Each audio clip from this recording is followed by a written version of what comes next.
초대교회에 복음이 증거될 때에 복음은 많은 핍박과 박해를 받게 되었습니다. 주로 유대인들과 헬라인들에게 핍박을 당하기 시작했는데, 유대인들에게는 그들이 받을 수 없는 사람을, 십자가에 처형당한 사람 예수를 하나님의 아들 또는 하나님으로 믿는다는 그 자체가 그들에게는 용납될 수 없는 것이기 때문에 그것을 거부했고, 헬라인들은 조금 다른 각도에서 또 그 복음을 반대하기 시작한 것입니다.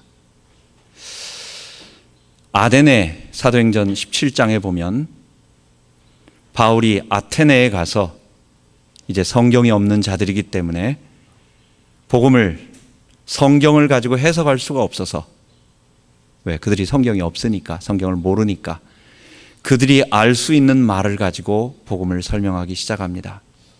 그게 그들이 섬기고 있었던 우상, 형상 우상에 대해서 이야기하면서 그 형상 우상의 허구와 또한 하나님의 살아계심과 이런 부분들을 증거하고, 맨 마지막에 결국은 그 하나님께서 우리들에게 아들 예수 그리스도를 보내시고 그분이 십자가에서 죽으시고 부활하셔서 우리 모든 사람을 부활케 할 것이라고. 사도행전 17장 32절에 보면 그 복음을 들은 아테네에 있는 헬라 사람들이, 그리스 사람들이 말하는 반응이 나옵니다. 저희가 죽은 자의 부활을 듣고 혹은 기롱하기도 하고 혹은 그런가 하여 귀를 기울이면서, 결국 우리가 전하는 복음에는 이 세상의 모든 문제가 죽음의 문제이고, 이 죽음은 아무도 막을 수 없고, 이 죽음은 하나님과 단절된 것인데 우리의 죄 때문에 왔다고 얘기하고, 그 죄를 해결하신 예수 그리스도, 그분의 부활, 그리고 그를 따르는 모든 성도들이 이 죽음의 권세, 사망 권세를 깨트리고 부활할 것이라고 말하는 것입니다. 바울이 데살로니가에 가서 똑같이 이 복음을 성도들에게 전한 것입니다. 우리 몸의 부활에 관한 것을 얘기한 것입니다. 우리 주님의 재림하실 때에 이 세상에 대심판이 있으면서 환난이 있고 심판이 있고, 그리고 우리 몸의 부활이 있고, 그리고 영원한 새하늘과 새 땅이 임할 것이다 라고 하는 이 복음의 핵심적인 이 마지막 부분까지 다 설명을 했는데, 이제 바울이 짧은 기간 동안 전하고 돌아옴으로 그들 가운데 오해가 생긴 것입니다. 그들은 예수님의 재림이 임박하게, 긴박하게, 여러분들이 이 부분은 다음 시간에 재림의 때에 관한 부분을 데살로니가전서 5장을 통해서 말씀을 배울 것입니다. 그들이 오해한 것은 주의 재림이 가깝고 우리가 그것을 깨어 기도하며 도적같이 임할 것 같은 마음을 가지고 깨어 기도해야 된다라는 부분을, 그들은 예수님이 곧 오신다, 그것도 우리가 살아있을 때 얼마 있다가, 불과 1, 2년 아니면 길어야 몇 년 내로 오신다라고 하는 이런 임박한 종말론을 그들이 믿고 있었습니다. 생각을 한 것입니다, 일부가. 그래서 그 사람들은 우리는 앞으로 주님 오실 때까지 주님을 섬기면서 정결하게 살면서 어쨌든 우리는 부활될 것이다, 우리는 주님을 맞이하고 부활될 것이다. 그런데 먼저 예수를 믿고 또는 우리 형제들 중에서 혹시 주님 오시기 전에 복음을 받은 사람들 중에 죽은 사람은 어떻게 될 거냐, 주로 그들이 염려했다고 하니까 아무래도 저기 지구 밖 저쪽 먼 지역에 있는 사람보다는 아마 자기 가족이라든지 자기가 아는 친척이라든지 자기 교회 내의 성도라든지 이런 사람들을 얘기했을 것입니다. 우리는 살아서 주님을 맞이해서 부활할 것이지만 만약에 주님이 오시기 전에 먼저 죽은 사람들이 있다면 그 사람들은 어떻게 되느냐, 이렇게 염려하며 걱정하며 그들이 오해하고 있는 부분에 대해서 바울이 오늘 이제 본격적으로 말씀을 주는 것입니다. 그래서 우리는 오늘 이제 종말에 관해서 한 4번 정도 우리가 말씀을 앞으로 정리를 하려고 하는데 3번이나 4번 정도 할 텐데, 첫 번째, 종말에 주님의 이 세상의 종말과 주의 재림, 우리 몸의 부활, 심판에 관해서 이 부분에 대해서 먼저 말씀을 나누고자 합니다. 여러분, 세상에서 가장 무서운 것이 무엇입니까? 호랑이도 무서워하는 곶감이 아닙니다. 세상에서 가장 무서운 것은 죽음입니다. 이 죽음은 이 세상의 모든 것을 상대화시켜버리고 아무것도 없애버리기 때문에, 그러기 때문에 너무 사람들에게는 두려운 거예요. 그래서 사람들은 뭐라고 말합니까? 휴, 큰일 날 뻔했네. 깜짝이야. 하마터면 죽을 뻔했네. 죽는 것보다도 더 무섭고 죽는 것보다도 더 어려운 것이 없는 것입니다. 죽음의 모습을 우리가 잠깐 보면 제일 큰 것이 우리가 죽고 그 다음에 썩으면서 해체가 되는 것입니다. 그리고 이 죽음은 내가 아무리 사람을 사랑하고 또 우리 가족이 아무리 나를 아끼고 그래도, 또 내가 그를 아껴도 그들과 다 단절되는 거예요. 여러분, 아무리 사랑하는 사람도 죽으면 3일 내로 끝납니다. 아무리 부모님을 존경하고 좋아하고 사랑하고, 아무리 내 아내와 남편을 사랑하고, 아무리 내 자식을 사랑해도 이 아내와 자녀와 부모가 죽으면 이거는 본인이 원하든 원하지 않든 3일 내로 떨어지게 돼 있어요.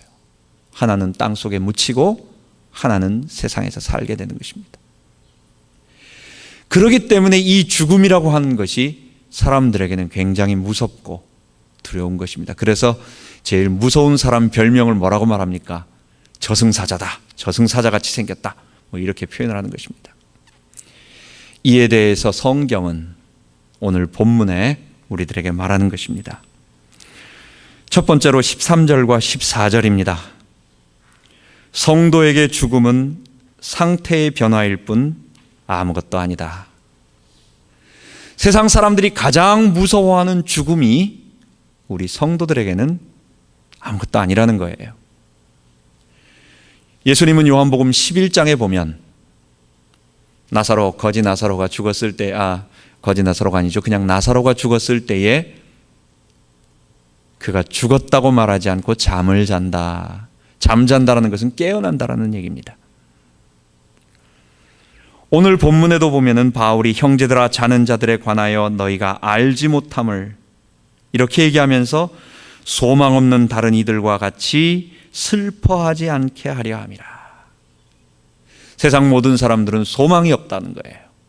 이 죽음 앞에, 죽음이 지나고 나면 다 끝나기 때문에 아무런 소망이 없다라는 거예요. 근데 우리는 그렇지 않다는 거예요.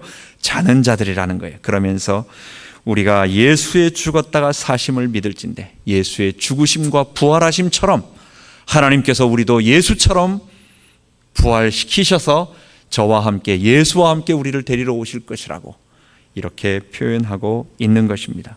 그래서 우리 성경은 신자의 죽음을 존재의 소멸이 아니라, 완전히 없어지는 소멸이 아니라 상태의 변화다, 이렇게 말하는 것입니다. 일반 사람들은 영혼의 존재를 믿지 않습니다. 다들 유물론적인 교육의 탓입니다. 우리는, 인간은 영혼이 없고 육체를 가지고 있으면서 이 육체가 뇌에 의한, 두뇌에 의한 어떤 작용에 의해서 우리의 의식이 생긴다. 그래서 인간은 육체로 구성되어 있고 우리의 의식이라고 하는 것, 우리의 생각하고 내가 나를 판단하고 나를 중심으로 세상을 바라볼 수 있는 독자적인 자의식이라고 하는 것은, 이거는 뇌의 한 작용에 불과하다. 대부분 사람들은 그렇게 생각합니다. 제가 책을 우연히 인터넷에서 이렇게 보다가 어떤 책을 하나 발견하게 되었습니다. 그게 이반 알렉산더라고 하는 뇌 과학자, 듀크 대학에서 의학 박사를 마치고 하버드 대학에서 뇌과 교수, 뇌 교수를 한 15년간 뇌의학 교수를 하고 신경외과 전문의로 활동하던 한 분이, 이분이 2008년도에 바로 이 버지니아 린치버그에서 이분이 병원에 거기서 가족들과 함께 있으려고 남부로 고향으로 내려와서 거기서 생활하다가 1년에 1000만 명 중에 1명 걸릴까 말까 한 병, 그게 뭐냐면 박테리아성, 특히 대장균에 의한 이 뇌막염에 걸려가지고 이분이 50몇 세에 7일간 뇌사 상태에 빠집니다. 그래서 그분이 그걸 깨어나서 쓴 글, 그 책을 보게 되었어요. 물론 어떤 사람이 의학자, 과학자, 신경외과 전문의, 그리고 과학 학술지에다가 150편 이상 논문을 써내고 국제 컨퍼런스에 가가지고 200번 이상 계속해서 강연을 했던 세계 최고의 뇌 과학자가 자기가 천국을 보았다, Proof of Heaven이라고 하는 책을 쓴 것에 대해서 저는 천국이 이렇게 생겼구나, 이렇게 생각하지는 않습니다. 그건 개인의 체험이기 때문에 어떤 것도 성경의 하나님의 계시를 넘어서는 건 없습니다. 그런데 그분이 내린 결론이 신은 존재하는구나. 그분이 하나님이라고 표현은 못했지만, 물론 캐톨릭으로 가서 이제 개종을, 예수 하나님을 믿게 되는데, 신이 존재한다, 하나님이 있다라고 하는 결론 내리는 것을 보고 제가 흥미로워서 그 책을 읽게 된 것입니다. 근데 거기에서 결론적으로 얻게 된 한 가지, 아무리 부인하고 부인하려고 해도 할 수 없는 한 가지가 있었다. 그게 뭐냐? 자기는 지금까지 일반 뇌의학자들이 생각하는 것과 똑같이 무신론자로서 인간은 죽으면, 뇌가 죽으면 인간은 의식은 없어진다, 그리고 존재가 소멸된다, 이렇게 생각을 했다는 거예요. 마치 텔레비전이 그 안에서 복잡한 구조, 전자 구조에 의해서 어떤 작용을 하고 소리가 나오고 화면, 영상이 나오는데 전원 코드를 딱 빼버리면 그 순간 어떻게 됩니까? 완전히 꺼져버리는 거예요. 아무것도 없는 거예요. 우리의 의식이라고 하는 것, TV 브라운관에서 작동하고 온갖 현상을 나타내는 것은 마치 복잡 미묘하지만, 어떻게 설명할 수는 없지만 복잡 미묘한 우리의 뇌가 작용하는 한 작용에 불과하고, 그리고 스위치가 빠졌을 때에 모든 것이 끝나버리듯 우리 뇌가 죽으면 끝이다, 이렇게 생각을 했대요. 그런데 자기가 7일 동안 뇌사 상태, 거의 살아날 가능성이 거의 없었는데 7일간 의학적으로 완전히 죽어서 깨어나고 보니까, 죽어보니까 자기의 의식이 있다라는 거예요.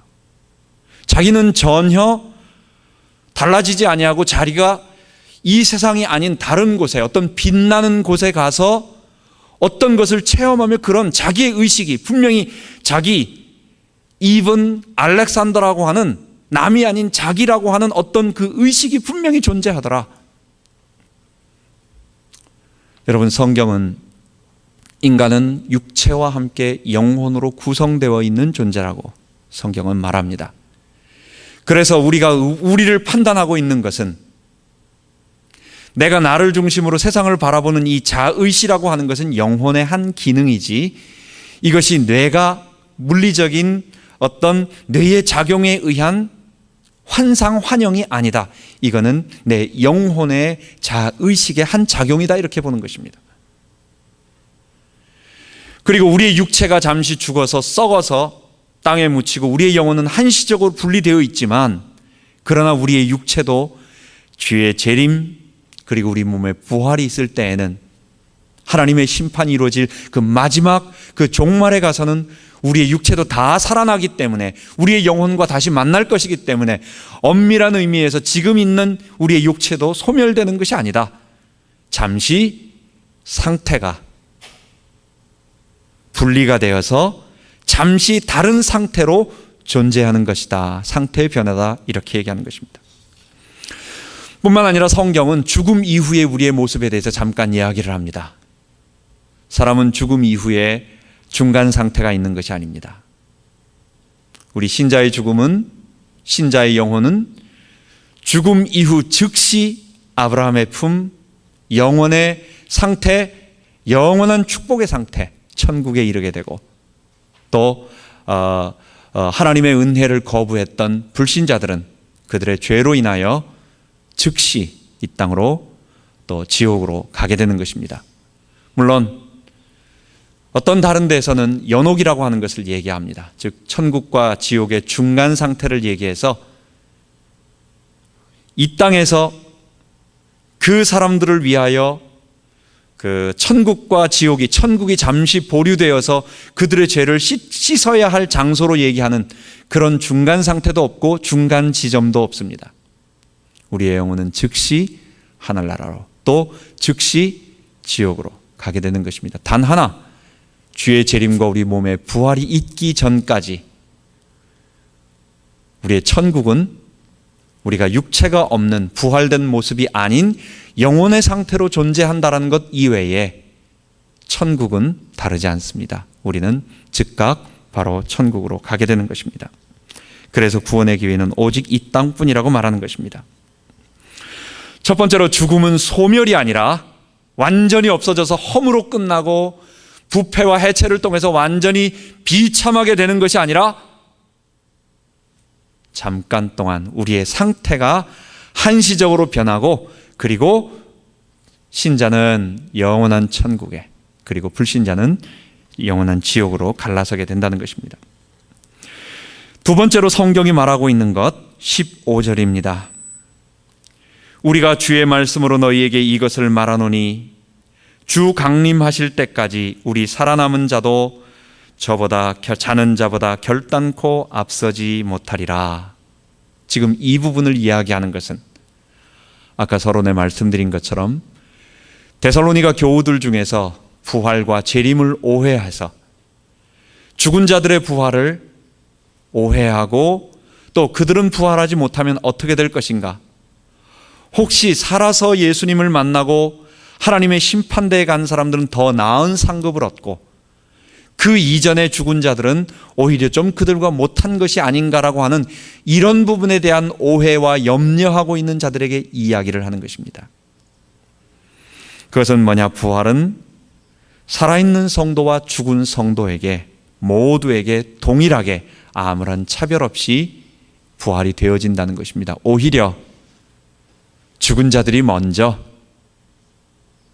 오히려 죽은 자들이 살아있는 자들보다 결단코 부족하거나 다음 단계로 낮은 단계거나 그런 것이 아니라 오히려 그들이 먼저 부활해서 하나님께로 간다. 우리 산자와 죽은 자는 동일한 부활의 모습을 입는다는 것입니다. 그래서 여기서 우리는 부활의 두 번째 모습을 알게 되는 것입니다. 이제 세 번째, 가장 중요한 부분이라고 말할 수 있는데 그게 16절과 17절입니다.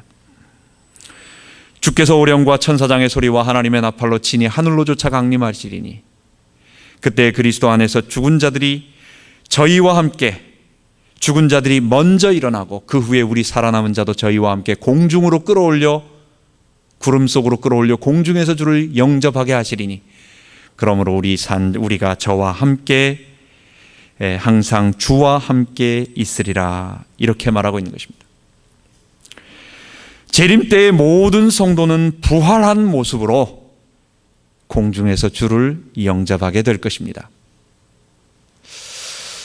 여러분, 본문을 보면 우리가 부활한 모습으로 주님을 맞이하는 장면이 나옵니다. 얼마나 멋있는 모습입니까? 이 땅에 잠을 자고 썩어 있고 또 다 흔적도 없이 세상 사람들이 볼 때는 다 그런 모습으로 무덤 속에 있는 자들이 우리 주님께서 하나님의 임재의 모습을 보이면서 나팔과 천사장의 소리와 큰 하나님의 권능으로 구름을 타고, 구름과 함께, 이게 신의 현현, 하나님의 현현의 모습입니다. 그런 모습으로 내려올 때에 모든 잠자던 자들이 다 일어나서 주님을 맞이하는데, 여러분, 만왕의 왕 만주의 주가 하늘에서 오실 때 우리는 어떻게 하겠어요? 우리가 땅에서 앉아서 의자에 앉아가지고 주님 여기까지 오세요라고 그러겠습니까? 주 예수님 공중에 임하실 때에 나 일어나 맞이하리. 그 구원의 은총을 노래하리. 저 천군 천사와 함께. 우리의 주님이 오실 때 모든 성도들이 일어나고, 일어남과 동시에 그 주님이 오시는 모습을 바라보면서 저 천국까지 어서 나가서 만왕의 왕이 오시는 것을 황송한 마음으로 가서 맞이하는 거예요. 여기 앉아서 의자에 앉아가지고 내 앞에 오시기를 기다리는 게 아니라 우리가 다 일어나서 황공한 모습으로 맞이하는 거예요. 이 영광스러운 모습을 보십시오. 여러분, 이 본문은 우리가 지금 부활한 성도들은, 죽은 성도들은 부활하지 못하면 어떻게 될 것인가 라고, 혹은 그 살아있는 성도들보다 상급이 좀 모자라면 어떡하나 걱정하고 있는 그들에게 바울이 우리 모든 성도들이 동일하게 일어나서 하늘에서 재림하는 우리의 만왕의 왕, 만주의 주가 되시는 그 주님, 우리 주 예수 그리스도, 그리고 하나님 아버지를 우리가 맞이하게 될 것이다. 공중에서 황공스러운 모습으로 마치 신하가 왕의 귀환하심을 감격하며 무릎 꿇고 엎드려 경배하듯이 공중에서 맞이할 것이라고 하는 것을 말하고 있는 그 장면인 것입니다.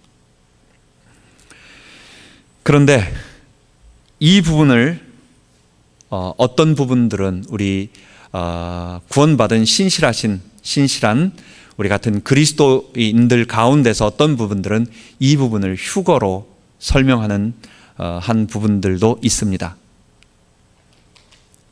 예수님께서 종말의 때를 말씀하실 때에 정확하게 한꺼번에 다 모든 것을 순서적으로 말씀하지 않으셨어요.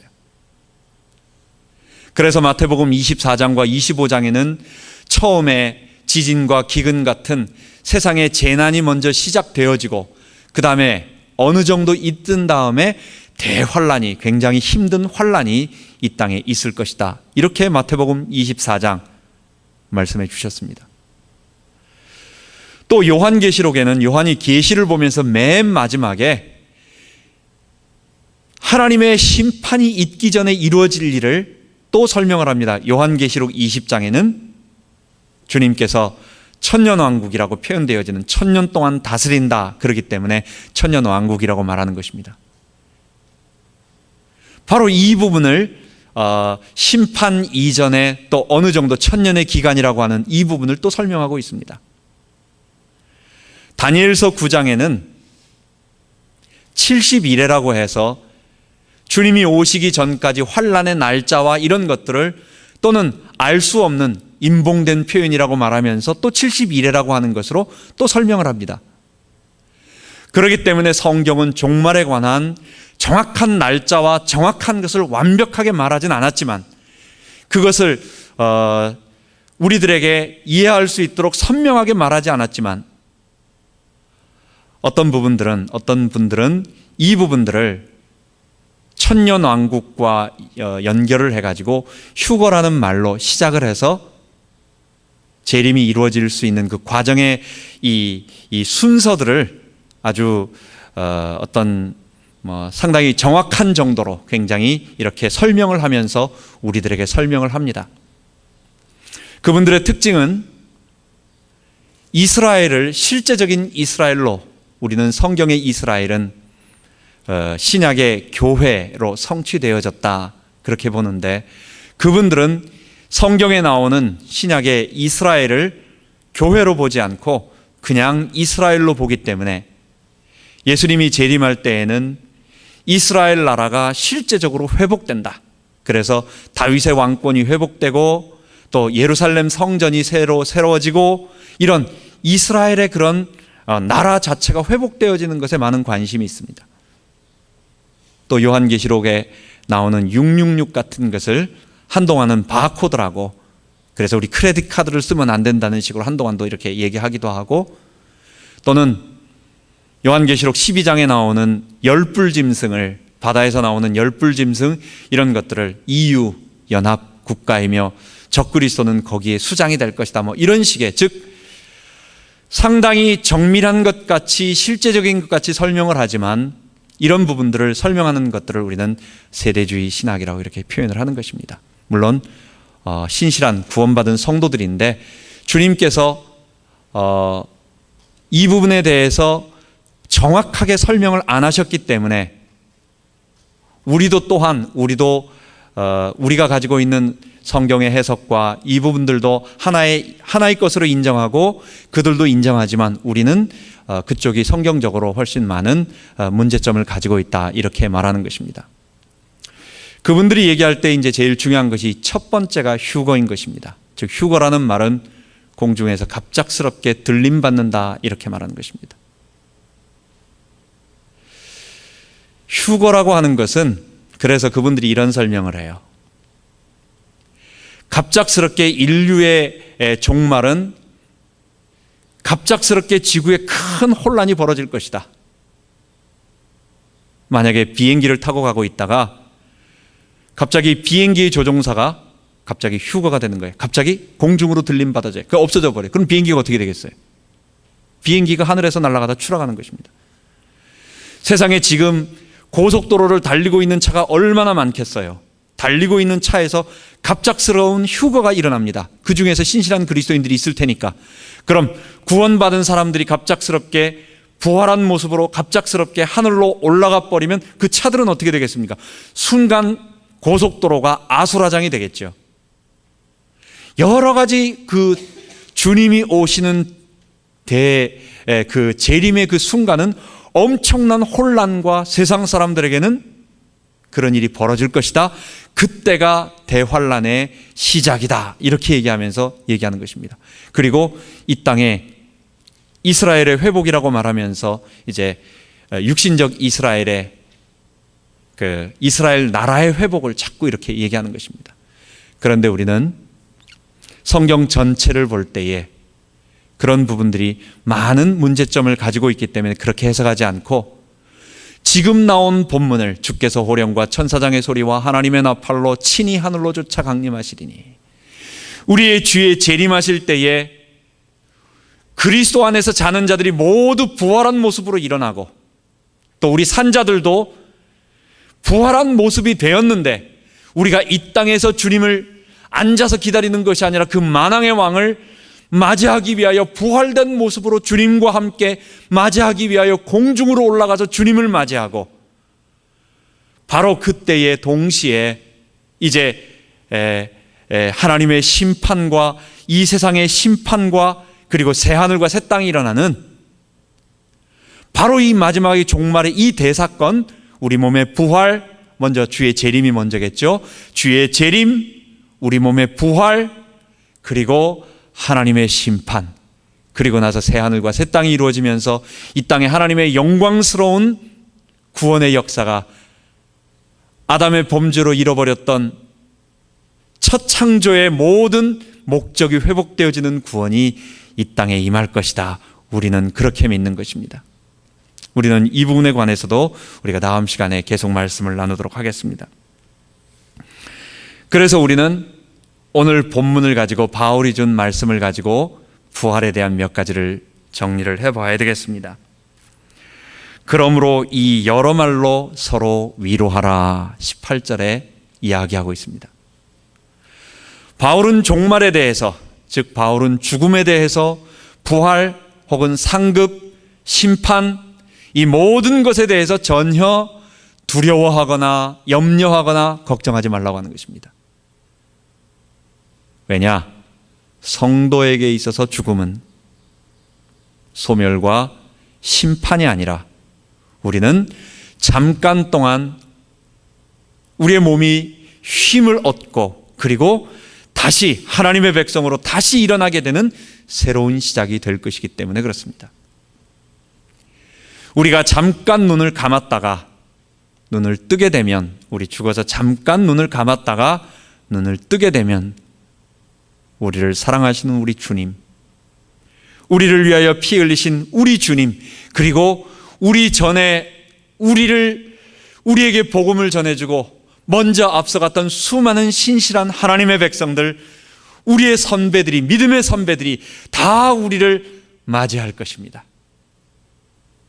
죽음은 어떤 우리의 소멸이라든지 아니면 우리의 심판이라든지 고통이 아니라 이제 우리가 장소를 옮겨서 또는 우리의 상태가 변화돼서 새로운 시작이 되는 그런 첫 시작이 될 것입니다. 성도에게서 죽음은 아무것도 아닌 것입니다. 두 번째로, 성도는 그리스도와 재림과 그리스도의 재림과 심판이 두려움의 날이 아니라 우리는 소망과 기쁨의 날인 것입니다. 예수님의 재림은, 여러분, 만약에 주님이 재림하실 때에 우리가 부활되지 않고 우리가 환난을 받고 고통을 당하고 혹시 심판을 가면 어떡하지, 이런 구원의 확신에 대한 것이 없는 사람들은 굉장한 두려움이 되게 될 것입니다.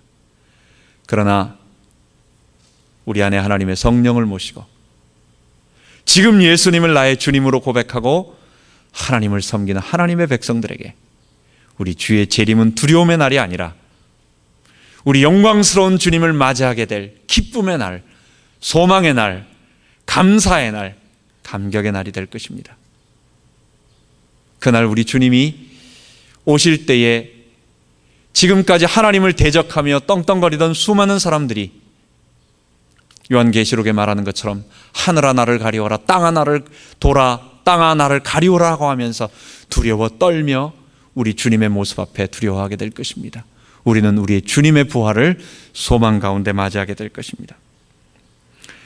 그래서 마지막 세 번째는 우리는 개인의 종말과 세계의 종말을 기억하면서 오늘 거룩한 주의 백성으로 살아가야 되겠습니다.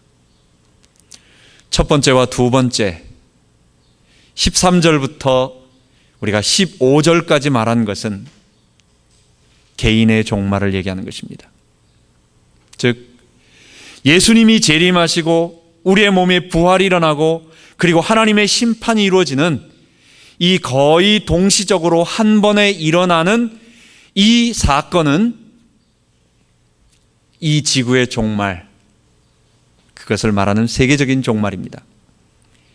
우리는 이 세계적인 종말이 반드시 있을 것을 믿고 또 우리가 믿고 있는 이 십자가 복음과 하나님의 나라의 구원은 그것을 통해서 이 세상의 죄와 사망과 사단의 권세를 없애고 다시 새하늘과 새 땅, 범죄 이전의 본래 모습의 회복과 함께 더 나은 상태로, 구원의 상태로 우리를 만들게 될 것입니다.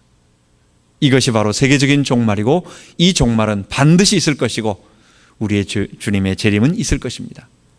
그런데 이 종말은 언제인지 몰라요. 우리가 다음 시간에 나누겠지만은 이 종말은 언제인지 모르는 것입니다. 아직은 잘 모르는 것입니다. 몇 가지 중요한 것들이 있는데 그것을 거치고 나서 배교가 일어나고 또 복음이 땅끝까지 증거되어지고 그러면서 이런 여러 가지 것들의 징조가 있은 후에 우리의 주님이 재림하시는 것입니다. 이러한 재림 이전에 먼저 우리는 그것보다 먼저 우리 개인적 종말을 알아야 되겠습니다. 그것은 바로 우리의 죽음인 것입니다. 모든 사람들은 예수님이 오시기 전에, 우리 예수님이 오시기 전에 우리가 50년 안에, 20년 안에, 30년 안에 우리가 먼저 주님에게 갈 것입니다. 그래서 이 종말은 두 가지로 설명되어지는데 개인적 종말인 죽음과 그리고 세계적인 종말인 주의 재림, 심판, 이것으로 나눠지는 것입니다. 그래서 여러분, 종말의 때는, 마지막 주의 재림하실 때는 그건 우리하고 상관이 없는 거예요. 무슨 말이냐, 그때가 되면 그 다음에 우리가 할 수 있는 행위는 아무것도 없어요. 저절로 우리의 몸이 변화되면서 그 다음에 되어지는 코스로 쭉 이끌려가는 것이지 우리가 거기서 어떤 일을 하고 뭘 하고 이런 부분이 아닌 것입니다. 뭡니까? 우리가 우리의 삶을 제어하고 우리가 종말을 준비하며 기다리며 해야 할 일은 살아있는 오늘 이 순간 우리에게 이루어지는 것입니다.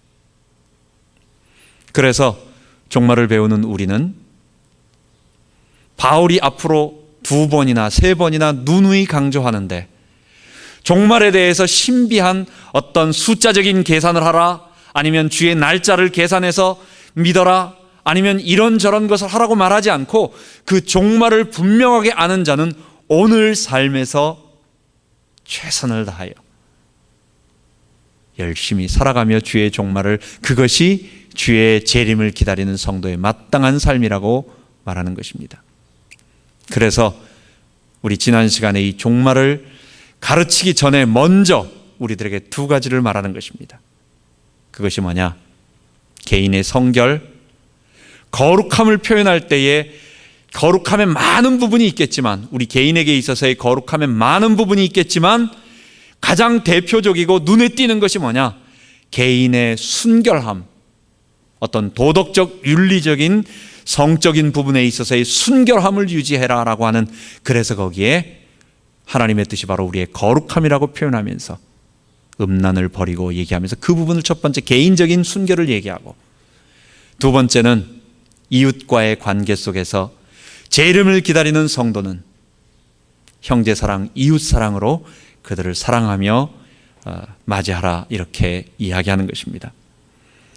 이제 우리는 종말론을 배우면서 주의 강림하심을 기다리면서 우리의 몸의 부활을 소망하면서 이제 더 이상 죄와 사망이 없는 그 완전한 우리의 몸의 새하늘과 새 땅을 기다리면서 우리는 오늘 경건하게, 그리고 이 하나님 나라를 계속 확장해 나가는 우리 주님의 교회 성도 모두 되기 바랍니다. 기도하겠습니다.